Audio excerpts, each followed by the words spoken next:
Buen día del Señor, ya que es el día que recordamos que Jesús murió en la cruz por nosotros, y pues lo que queremos hacer es hacer un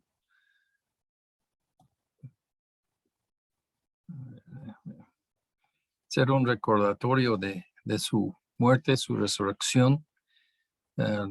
Hemos visto cosas en el tiempo pasado así de su muerte, y pues hoy ya que vimos sobre su los dichos de Jesús en la cruz. Entonces vamos a seguir con ya que lo tengo todo listo. Ok. Entonces hoy nos toca la resurrección de Jesucristo. Entonces vamos a ver esto en este sermón. Vamos a ver unas partes, pero vamos atrás de la cruz y vamos hasta antes de la creación del mundo. En la eternidad pasada, antes de la creación, Dios existía y nada más.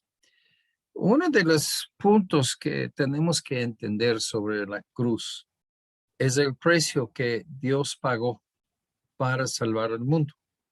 Y esto es donde vamos a empezar un poco sobre hablar de estas cosas así de que ya que Dios pagó un gran precio.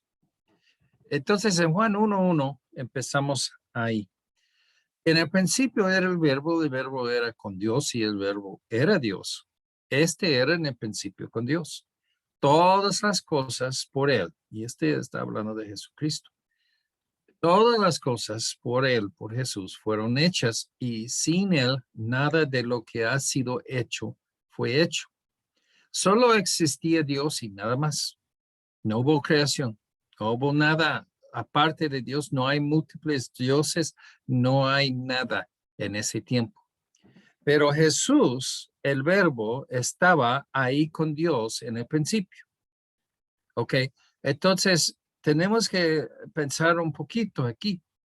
Si Jesús existía con Dios y nada más Dios existía, entonces Jesús es Dios. Dios siempre ha sido, después vinieron el universo, el mundo, los seres espirituales, todo esto, pero lo que es hecho, Dios lo hizo.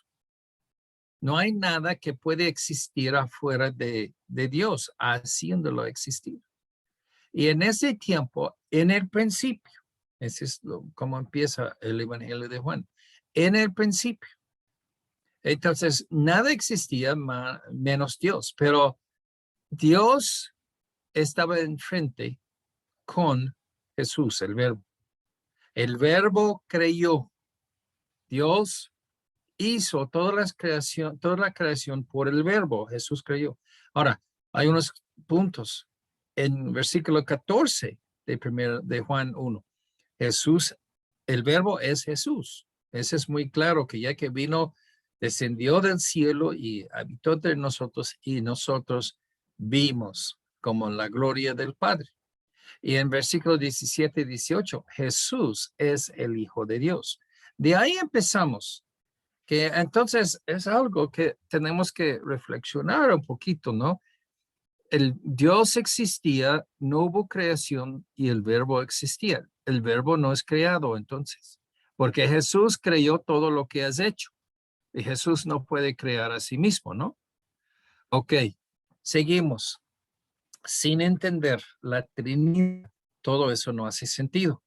Solamente hay un Dios. Esa es la Biblia afirma. Deuterónimo 6 afirma que hay un solo Dios. Dios y el verbo existían siempre en la eternidad pasada, antes de la creación. ¿Cómo pueden ser dos, pero uno solo? Entonces, ahí es donde empezamos a ver realmente así los indicaciones que existe Dios en Trinidad. Jesús es el Hijo de Dios, ¿ok? Sí. Los testigos dicen, hijo significa inferior. Bueno, pero eso no estamos hablando de inferior nada. El Hijo hizo la creación. Jesús es también Dios. Jesús es igual a Dios el Padre. Pero hay un solo Dios. Sin la Trinidad serían solamente contradicciones y confusión. No lo vas a entender.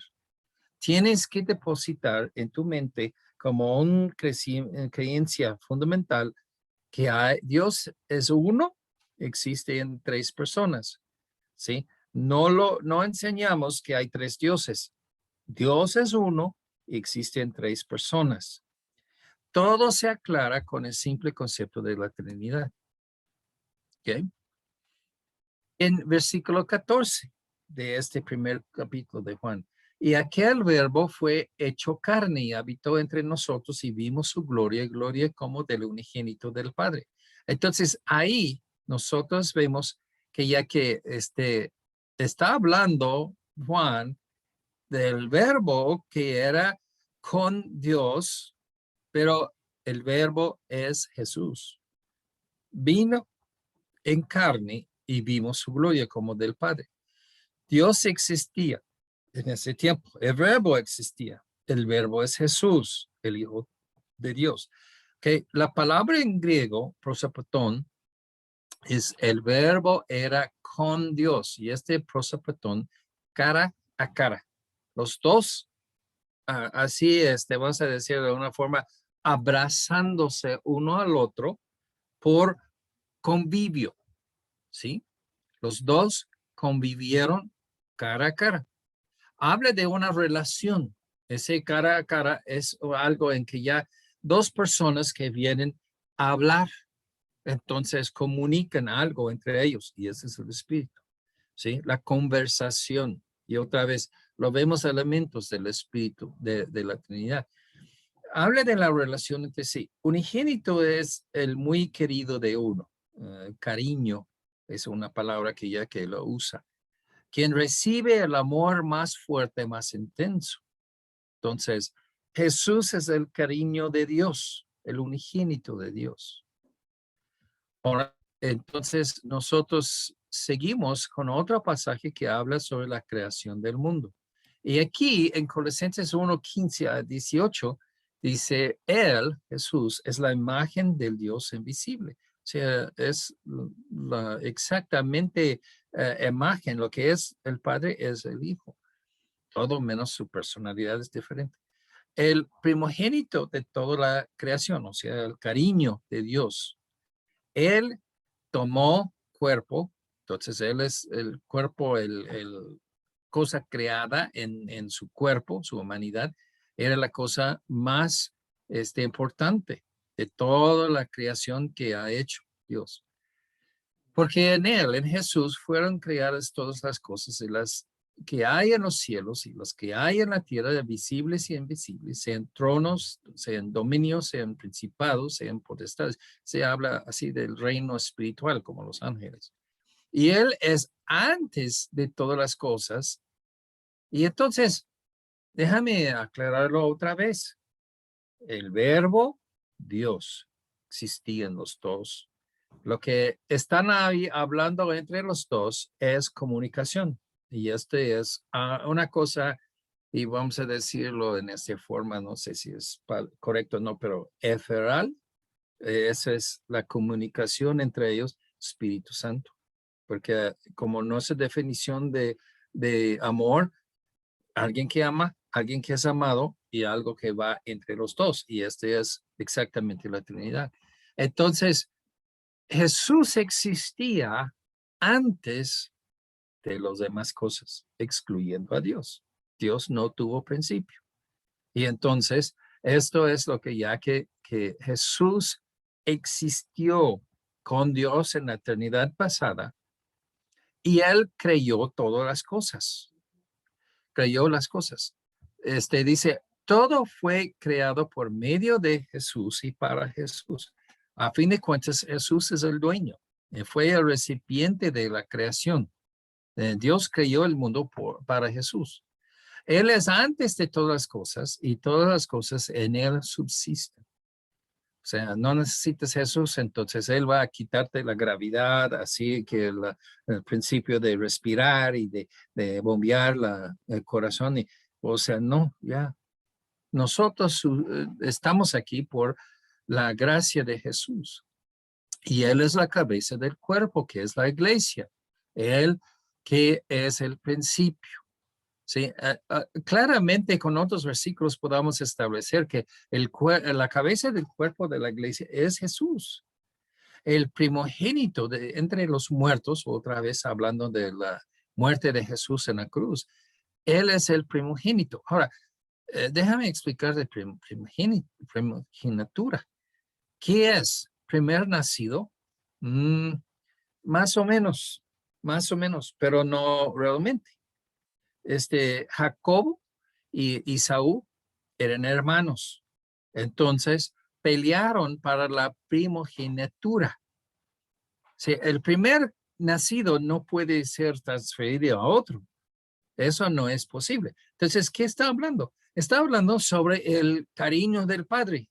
Entonces, el padre tiene varios hijos, entonces lo designa uno primogénito y esta persona normalmente es lo más grande, pero a veces no, porque simplemente ya que Dios lo cambia.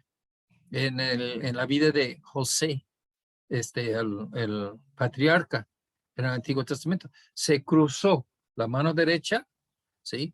Es la limpia, es la de bendición, y entonces arregló sus dos hijos con así lo más el más nacido primero es a la derecha y el segundo aquí, y él lo volteó.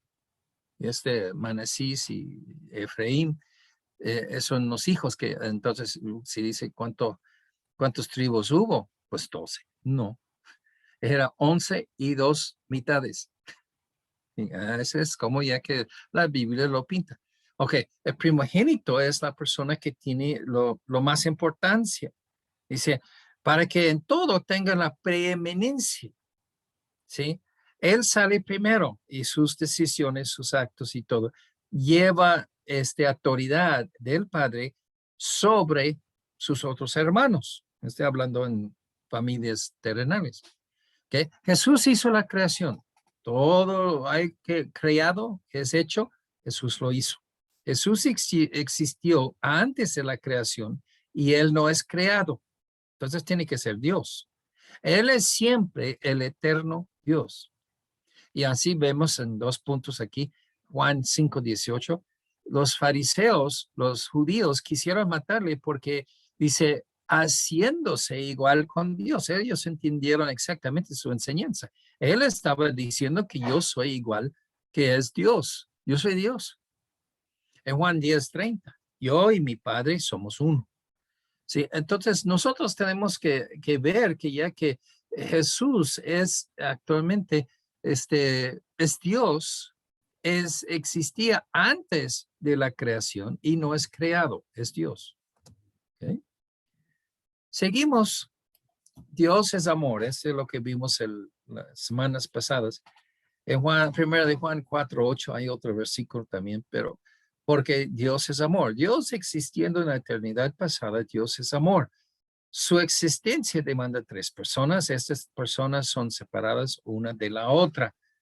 No son la misma persona que se cambia de sombrero. Esto es lo que dice así unas herejías, que ya que es nada más una persona en la deidad y esto se cambia de fachada.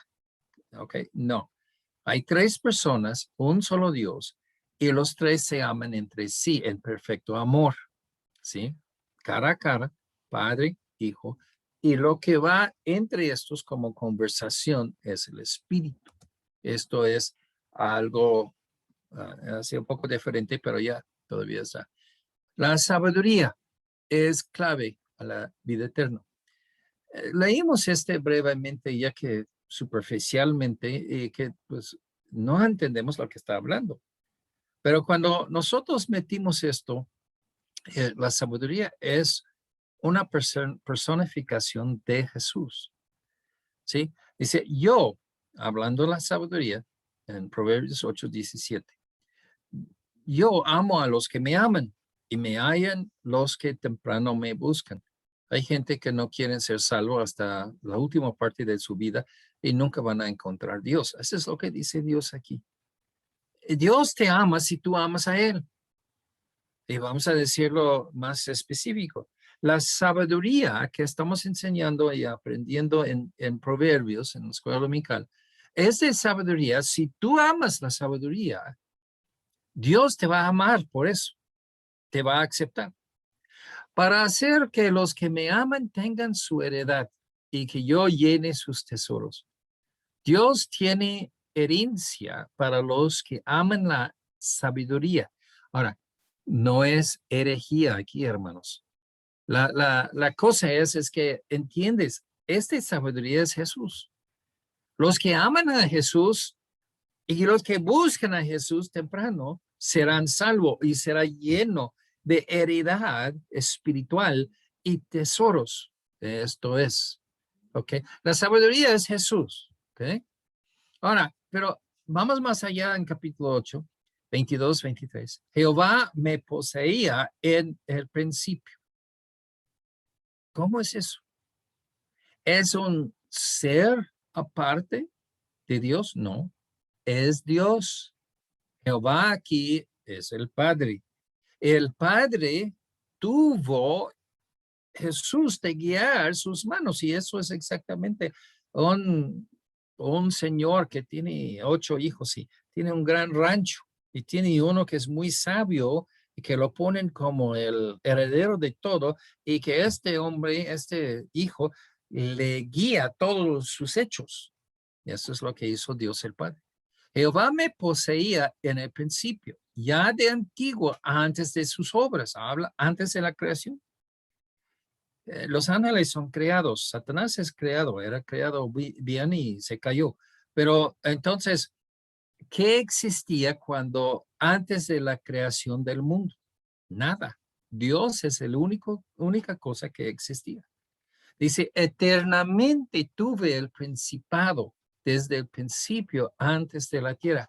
Esas palabras indican que ya que está hablando antes de la creación. Y este sabiduría es Jesús. Y esta sabiduría se juntó, está como hablamos así en Juan 1:1, frente a frente, cara a cara. O sea, ellos están así embonándose. ¿Ok? Seguimos. Entonces, la sabiduría es eterna y con Dios es Jesús.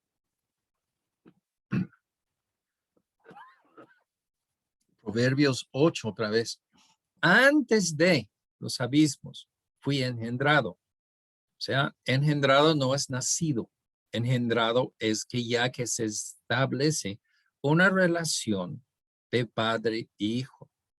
Ese es engendrar. Yo puedo engendrar un hijo.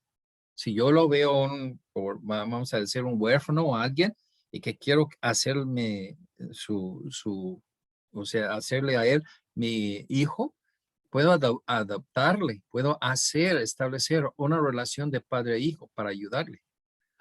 Así era Jesús y el Padre.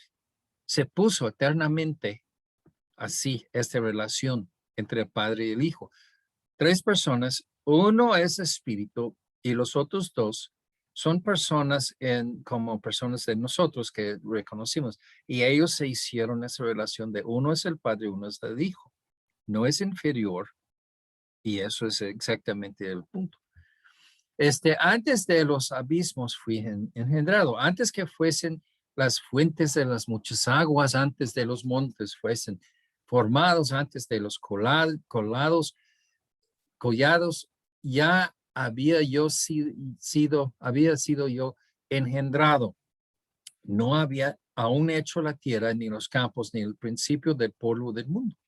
Entonces está hablando muy claro que esa sabiduría existía antes que hubo creación. Este es Jesús.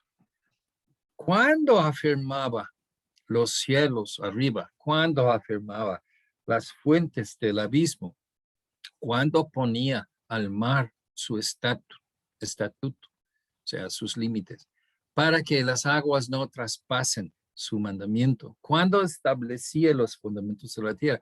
Se alarga Dios en aclarar antes de todas las funciones del mundo, del universo, de todo, sabiduría estaba con Dios. Ahora, en versículo 30, con él, con Dios, estaba yo, Jesús, ordenándolo todo. Y yo, Jesús, era su delicia de día en día, teniendo solaz delante de él en todo tiempo. La palabra solaz es una palabra en hebreo que significa felicidad entre sí. Este habla del gozo que tienen dos gemelos o cuates jugando uno con el otro diariamente para siempre. Hubo felicidad intenso, ¿sí? Ahora, déjame dejar el sermón un momento. Hay tipos y los tipos son cosas, vamos a decir, como parábolas. Son dos cosas. Una cosa espiritual que es difícil de entender y otra cosa es terrenal, que es muy fácil de entender. Entonces Jesús echa los dos lado a lado. La palabra parábola es de echar al lado. Entonces echa las dos cosas lado a lado, entonces para que entendemos. Aquí tenemos lo mismo, ¿sí? Jesús dice que yo era la delicia de su padre, ¿ok? Nada más para que entiendes. Si tú eres un padre y tienes hijos, cuando tú estás jugando con sus hijos, hablando con ellos, haciendo, vamos a decir, socialmente, así una relación con tus hijos. Esto es exactamente lo que el Padre y Jesús hizo en la eternidad pasada. Esta era la cosa buena. Era muy buena, muy que disfrutaba muchísimo la presencia uno del otro. Cada día se levanta para ir allá y jugar. Esto es lo que habla en Proverbios 8, la relación entre el padre y el hijo. Ahora, Mateo 3:17, y hubo una voz de los cielos que decía, este es mi hijo amado, en quien tengo complacencia. En Mateo 17:5, otra vez lo mismo, ese es mi hijo amado, en quien que tengo complacencia. Complacencia es que yo apruebo altamente a alguien, tengo alto gozo en él, es mi delicia, es mi felicidad, es mi gozo de mi corazón. Y esto, pues en Colosenses 1:13, el cual nos ha librado del potestad de las tinieblas y trasladado al reino de su amado Hijo. Entonces, estamos edificando aquí, de Dios es amor, estamos edificando esta relación de amor. No hubo creación, no hubo gente, no hubo nada todavía.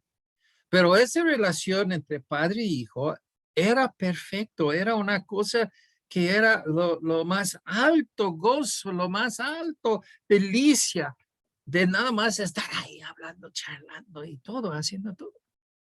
Y esto es algo que ya que lo vemos, que ya que, pues el ser humano, hermanos, ya que nosotros vamos a otras casas a comer con gente y nada más a sentarse en su casa a platicarle. ¿Por qué? Porque un convivio es bueno. Y esto es de donde viene. Ahora, el convivio puede ser malo. ¿Y qué es el malo convivio? Pues bueno, vamos a traer cervezas y drogas y sexo y música del mundo y todo eso. Y entonces, eso es un Satanás tratando de corrompir la idea de buena convivio. Pero Dios en el cielo, en la eternidad, convivió entre sí. Es interesante. Ok, entonces, ahora, ¿qué es la salvación? Que Dios, el Padre, quebrantó su corazón cuando vio a Jesús yendo a la cruz, estando en la cruz, quebrantó su corazón. Este convivio se paró.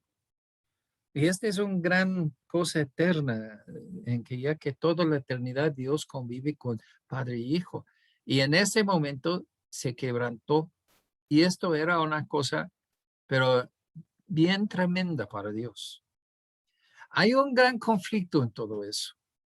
Intensivamente Dios ama a su Hijo. Eso es lo que tenemos entendido. Ese convivio que se hace a la Trinidad es amor, es intenso convivio.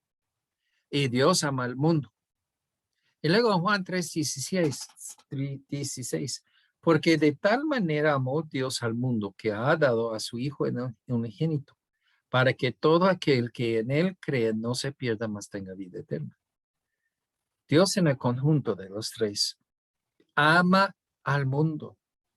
Entonces decide Dios mandar su Hijo. Al Padre manda a su Hijo para que provee salvación para nosotros. Y esta es donde tenemos la cruz. Entendiendo el precio. Dios quiso que nosotros entendiéramos el gran precio que Dios pagó para salvarnos. El muy, muy querido Hijo de Dios fue separado del Padre. Eso es una cosa que no se puede concebir. ¿Cómo es que ya que Dios se divide y no se habla, no se ve, no se escucha? Y aquí eso es donde ya que vemos lo que vimos así de los dichos en la mañana. Mateo 27:46. Cerca de la hora novena, Jesús clamó a gran voz diciendo a Eli, Eli, lama sabactani. Y esto dice, ese traducido es, Dios mío, ¿por qué me has desamparado? Ok, ¿qué exactamente está pasando? Tratamos de entenderlo. Dios, el Padre, se separó de Jesús por un breve tarde. Y él se separó por un tiempo y dice aquí Jesús que él desamparó a Jesús, lo abandonó. En Colosenses 2:14 dice, anulando el acta, o sea, la evidencia, cancelando la evidencia de los decretos que había contra nosotros, todos los pecados que tenemos acusaciones de pecado de Dios, acusación, todas las cosas que tú has hecho mal son las acusaciones, que no será contraria, que iba a ponernos en el infierno. Pero Jesús quitándola de en medio y clavándola en la cruz. Jesús ahí, o sea, vamos a hablarlo de una forma así de entenderlo. Dios es Dios. Ay, eso es brillante, ¿no? Dios es Dios. Dios ve todo. Nada puede ser escondido de Dios. Entonces, Dios, como nuestro juez, va a ver cada pecado que hemos hecho y que por cada uno vamos al infierno. Y para quedarnos la eternidad. Ay, me duele el corazón eso. Ok, entonces Dios dice, vamos a hacer un plan. En este plan vamos a salvar los seres humanos. Ok. Y entonces, ¿cómo lo vamos a hacerlo? Porque nadie puede esconder evidencia del juez cuando el juez es Dios. Ok, bueno, pues pensamos, tenemos que encontrar una forma de poner los pecados en un lugar donde Dios no puede ver. ¿Y dónde es ese lugar? En la cruz. ¿Lo ves así la imagen? En un tronco, así representando la cruz. Y así todos los pecados así clavados como papel así a la cruz. Cuando tú recibes Jesucristo como tu Salvador personal, Él toma todos tus pecados y clava cada uno a la cruz. Donde Dios no ve, donde el juez no lo ve, donde el Padre no va a ver jamás en toda la eternidad. Y esto es porque tuvo que crear, y todo eso se basa sobre la Trinidad, sobre este convivio y delicia entre ellos se rompe.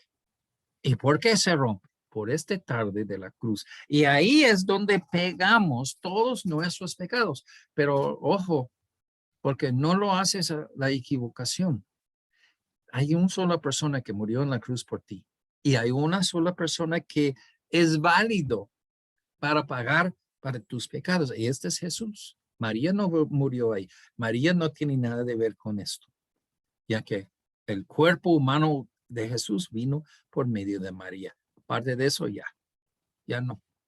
Y entonces, nosotros vemos la importancia del convivio entre la Trinidad y se fue roto para que pueda hacer esta tarde de la cruz, cuando Jesús estaba colgando ahí y murió. Y ahí todos los pecados de los que piden Jesús, que reciben Jesús como su Salvador, todos sus pecados están pegados, clavados ahí. Ya terminó. Entonces, así dice Jesús. Jesús fue entregado a la muerte, los pecados de la humanidad los tomó sobre él mismo y murió. La cruz es muy importante en todo esto, hermanos. Primero de Juan 2:12. Y él es la propiciación. Propiciación es de aplacar la ira del otro. El juez tiene ira contra los que infringen su voluntad, que rompen su voluntad. Entonces van al infierno. Pero que Jesús se aplaca esta ira del Padre por su sangre en la cruz. Y Jesús es la propiciación por nuestros pecados, no solamente por los nuestros, sino también por los de todo el mundo. Los calvinistas dicen, Jesús murió nada más por los redimidos y no por todo el mundo. Aquí dice otra cosa. Y ellos van a, lo que dice es simple, entienden muy claro esto, y pues ellos hacen un gran argumentos así de decir, todo no significa todo. Ok, bueno, déjenles ahí en su herejía. Primero de Pedro 2:24. Jesús, quien llevó él mismo nuestros pecados en su cuerpo sobre el madero. Es muy importante de pegar la redención, tu redención, en la cruz, para que nosotros, estando muertos a los pecados, vivamos a la justicia y por cuya herida fuiste sanados. Ok, cuando nosotros lo vemos, todo el momento preciso es ahí en la cruz, ¿sí? Unas cosas. Jesús es quien que murió en la cruz, en el madero. Bueno, aquí dice madero, pero no quiere decir que en todos lados no era una cruz, como los testigos quieren decir. El madero es una forma de referir parte de la cosa como representa todo. Entonces, en otros lados dice cruz. Para que vivamos a la justicia. O sea, no lo pierdes, esta parte del versículo. No puedes recibir la salvación y luego rechazar el vivir la justicia. Vivir justicia. O sea, el concepto de justicia es de hacer lo que debes hacer correctamente en los ojos de Dios. Ok. Pero el asunto es que cuando nosotros estamos ahí, estamos viendo esto, justicia es el opuesto de pecado.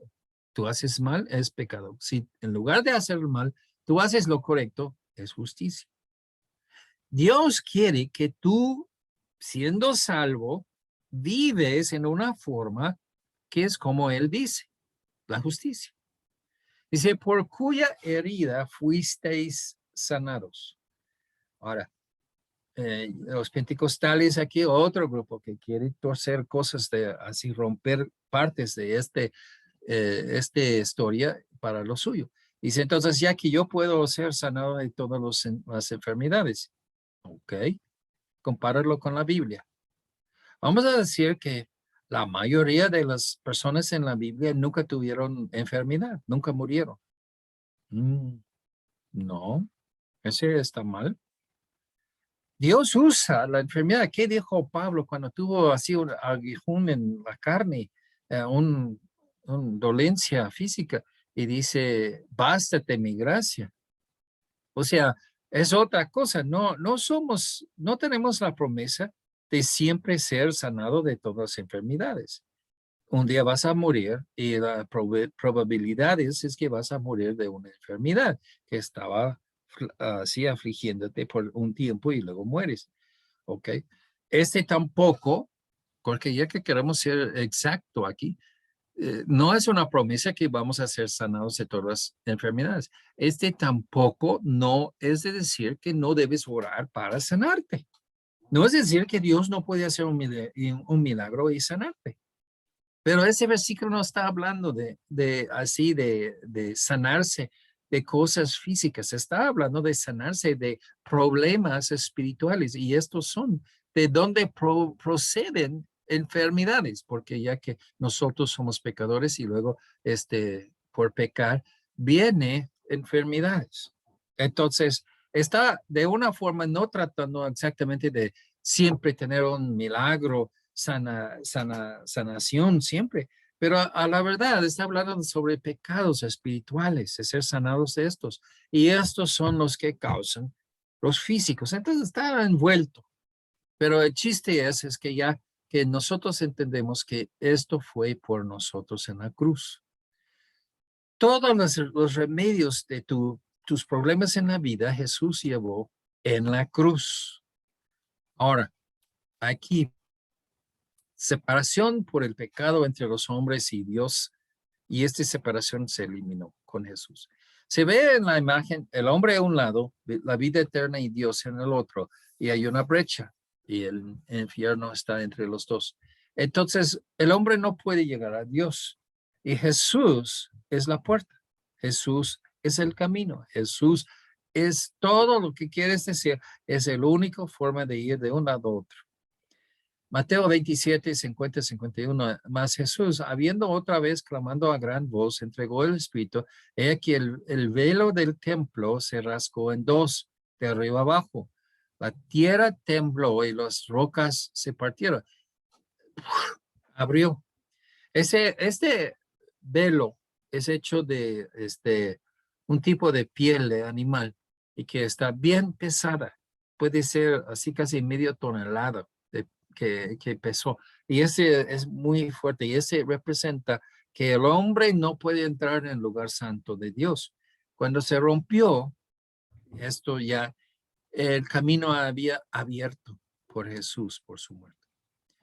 Ahora, aquí pues tenemos santos zombies. Lo voy a poner aquí, no lo quise poner, pero ya que lo voy a poner. Mateo 27, 52, 53. Se abrieron los sepulcros y muchos cuerpos de los santos que habían dormido se levantaron. Saliendo de los sepulcros, después de la resurrección de él, vinieron a la santa ciudad y aparecieron a muchos. Gente levantaron de la muerte, gente cristiana salva. Ok, pues ya que es una cosa que muy poca gente sabe. Muy poca gente, muy pocos cristianos saben que ya que hubo gente que se levantaron así con Jesús. eh, no sé, no creo que toda la gente en el pasado que fueron salvos bajo el Antiguo Testamento, que toda esa gente se levantaron. Yo creo que ya cuando se levantó Jesús, el golpe tuvo un retumbo y todos los que estaban ahí cerca se levantaron, que eran cristianos salvos, se levantaron. ¿Ok? Su salvación para la humanidad se completó. Entonces se resucitaron. Luego subieron al cielo, sin duda, así cuando Jesús ascendió, él lo llevó con él. Jesús se fue a preparar a los presos en el infierno. Y este es un compartimiento de los salvos en el seno de Abraham o el paraíso. Y él estaba ahí 3 días predicando. Ese es en 1 Pedro 3:19.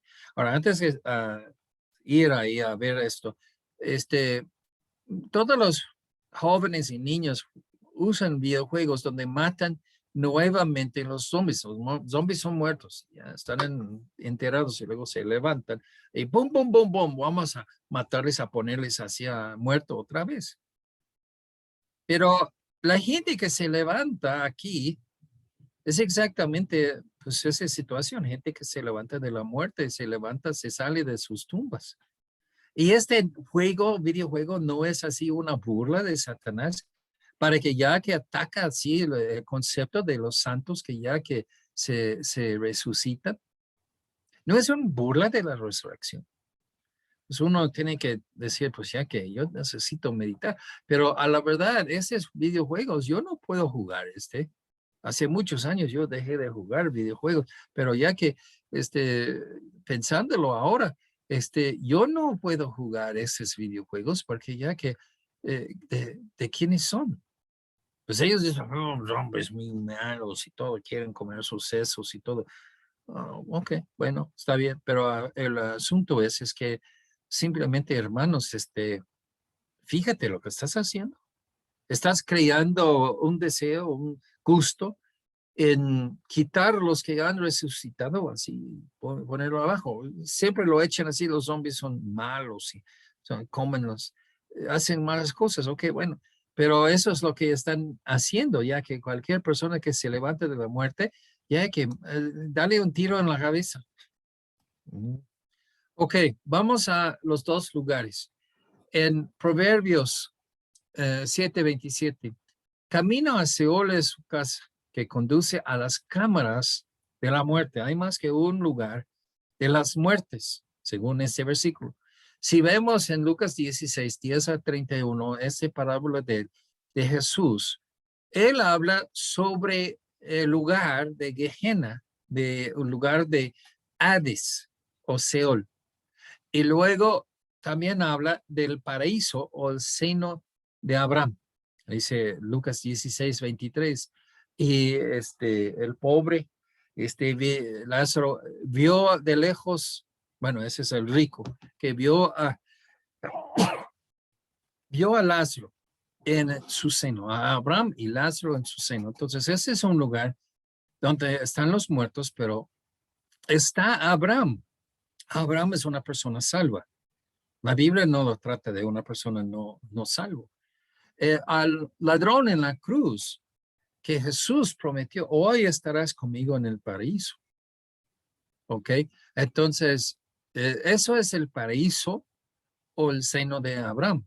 Ahora, el lugar malo, y como digo, son dos cámaras y todo, dos cuartos.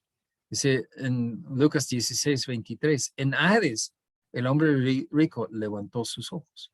Números 16:29 a 33, en la rebelión de Coré, tragaron vivos al Seol. Está abajo de la tierra. Ahí es donde está. Y dice que hay un gran cima, y en Lucas 16:36 dice, una gran cima está puesta entre nosotros y vosotros, de manera que los que quisieran pasar de aquí a vosotros no pueden, y ni de allá pasar acá.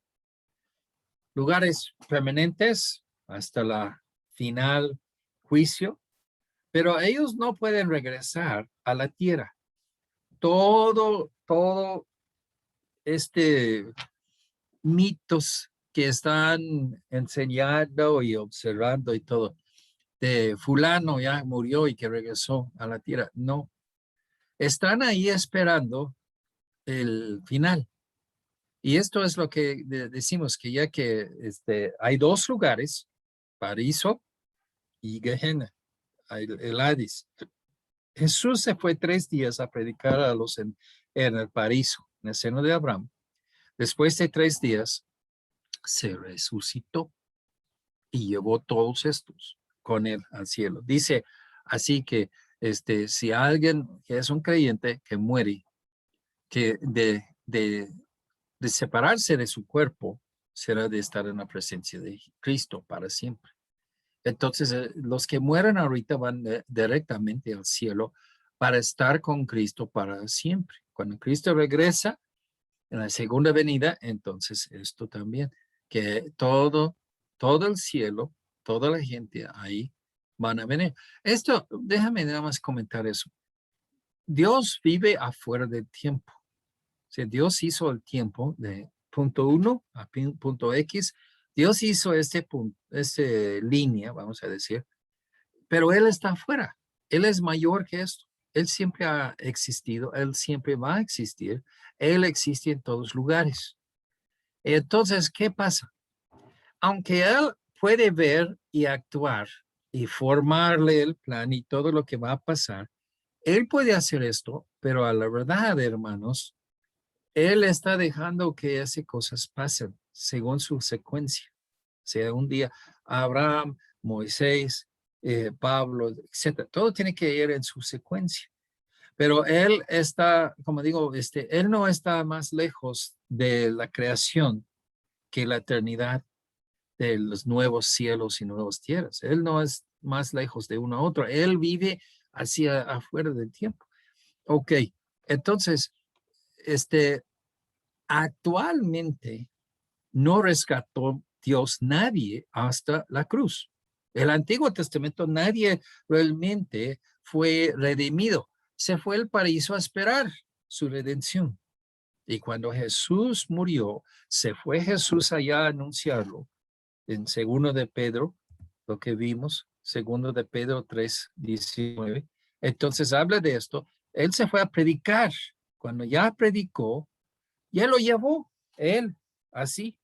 Y entonces resucitó, llevó en ese tiempo así todos ahí al cielo. No sé, sabemos todos los detalles exactos, pero ya eso es lo que pasó. Entonces no hay nadie en el paraíso ahora. Todos están en el cielo con Jesús y Dios el Padre.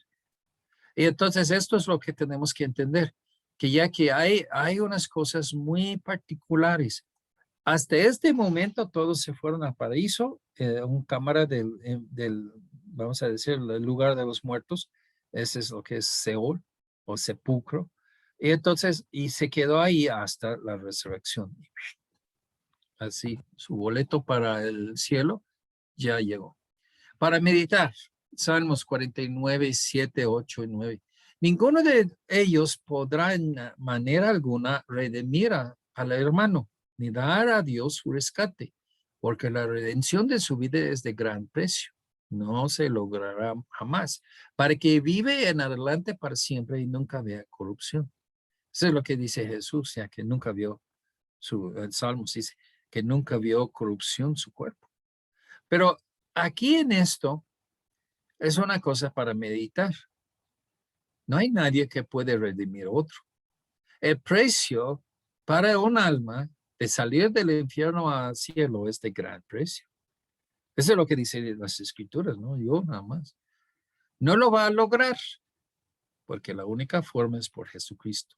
Si tú tienes Jesucristo, si tú has recibido Jesucristo como tu Salvador, entonces ya tienes este gran precio pagado por ti. Pero si no, no. La salvación de alguna para redimir su alma del infierno es costoso. Nadie puede pagarlo para otra persona ni para sí mismo. El infierno es una forma de morir, pero para siempre, en un estado de corrupción. Sigues existiendo, pero en gran dolor. No es el final, no es así de deshacer tu ser y que tu conciencia deja de existir. El hombre rico tuvo su conciencia, tuvo su mente, tuvo todo, tuvo así todas sus capacidades humanas como ahí en la tierra, pero todo estaba sufriendo, nada más una gota de agua. Y Jesús pidió agua en la cruz, recordamos. Sin salir de ahí, nunca va a terminar su muerte. Es una segunda muerte, es una forma de existir para siempre en este dolor de la muerte que es sufrimiento. El hombre rico descubrió que no hay alivio del intenso sufrimiento ahí en el infierno. Nada en absoluto. Entonces, no hubo forma que a alguien puede darle algo, hacerle algo. Y para nada más en paso. Cuando en la tierra, los dos de ellos estaban ahí en la casa del rico y este pobre afuera.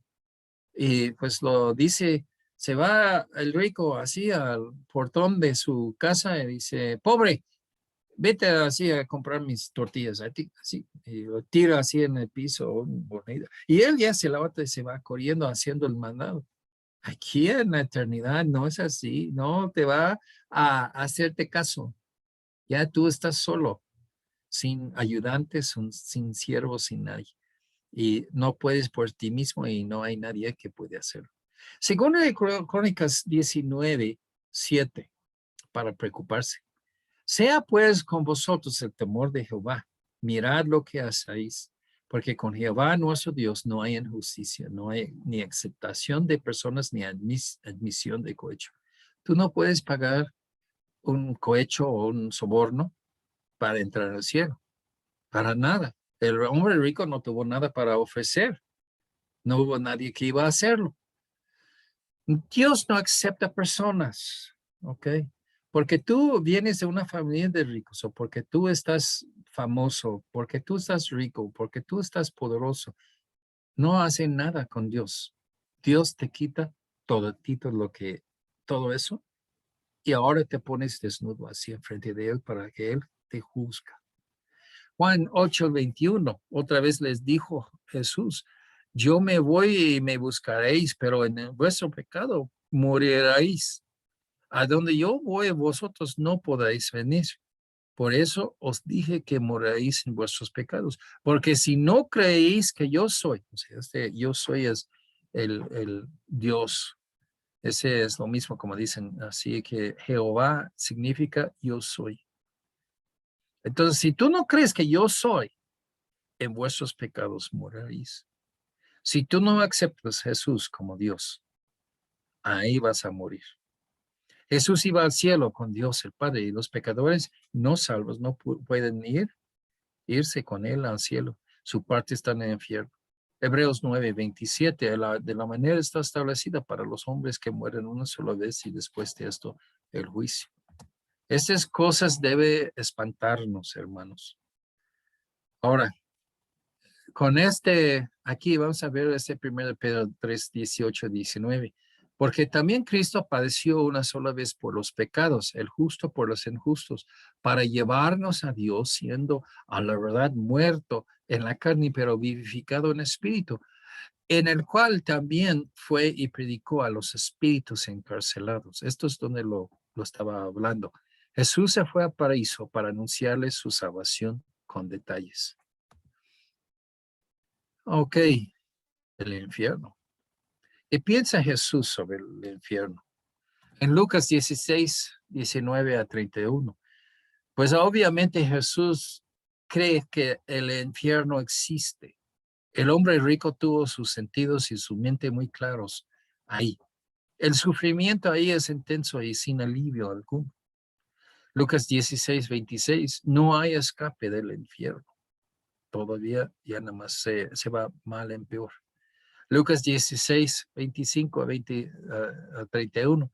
Dios ha dado suficiente aviso para que hagan caso. Si el hombre rico quiso, pues alguien que regresa a avisar, no, ya tienen los profetas y ya que tienen así, que uno que sí va a regresar de la muerte de Jesús, pero no le hacen caso.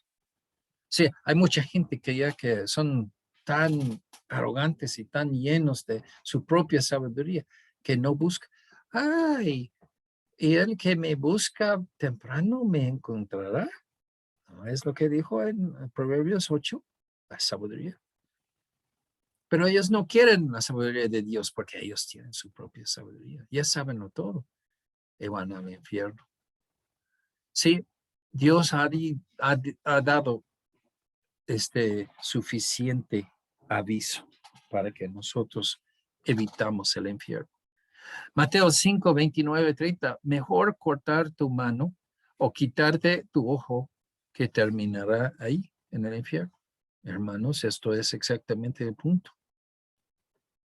Ya que vas para el infierno, si no recibes Jesús, vas a llegar y no va a ser salida y no va a ser nada bonito, va a ser puro tortura. Y Jesús murió en la cruz por ti. ¿Por qué? ¿Por qué no acudes a Él? ¿Por qué no lo buscas? ¿Por qué no lo buscas a que Jesús entre en tu vida y cambie todo de tu vida? En Mateo 10:28, temed a quien que te echa al infierno, no hombres que te hacen daño. Hay un mal concepto del infierno, que Satanás es el rey de un reino ahí, que tienen sus cuates que están jalando a la gente para allá. Sí, Satanás quiere que ya que toda la gente va bajo la condenación igual que él, pero él es un rey o ahí, él no es un guardia, él no es encargado del infierno. Él está sufriendo ahí como los demás.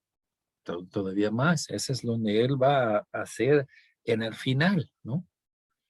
Pero ¿a quién debemos tener miedo, temor? La persona que echa la gente ahí, y ese es Dios el juez. Si tú respetas a Dios, si tú buscas temprano la sabiduría de Dios, que es Jesús, serás salvo. Pero si no te haces caso y que tú das más atención a Satanás y a todas sus mañas para corromper las vidas, te vas a ir al infierno. ¿Qué significa la resurrección? Según los sacrificios del Antiguo Testamento, alguien ofrece un sacrificio a Dios, pero él puede aceptarlo o no. Entonces, Dios quiere ver la calidad del sacrificio, ¿no? El corazón de la persona ofrecida. La resurrección es la señal de que Dios aceptó el sacrificio de Jesús. En Juan 2, 19 y 21, Jesús se resucitó a sí mismo. Jesús aceptó, como Dios aceptó su sacrificio.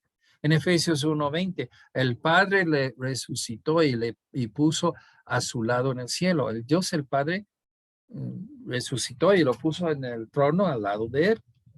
En Romanos 8:11, el Espíritu de aquel que levantó de los muertos a Jesús mora en vosotros.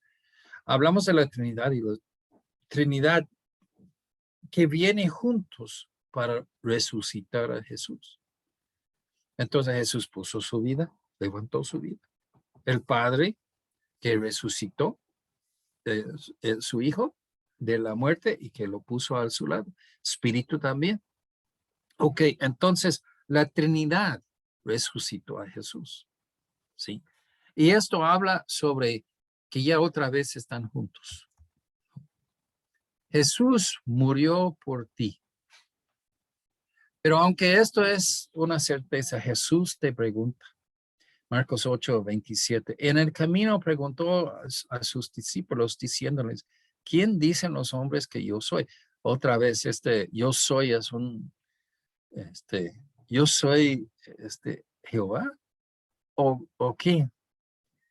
Si no lo aceptas, si no le aceptas como tu Salvador personal, que su obra en la cruz fue para ti personalmente, no eres salvo.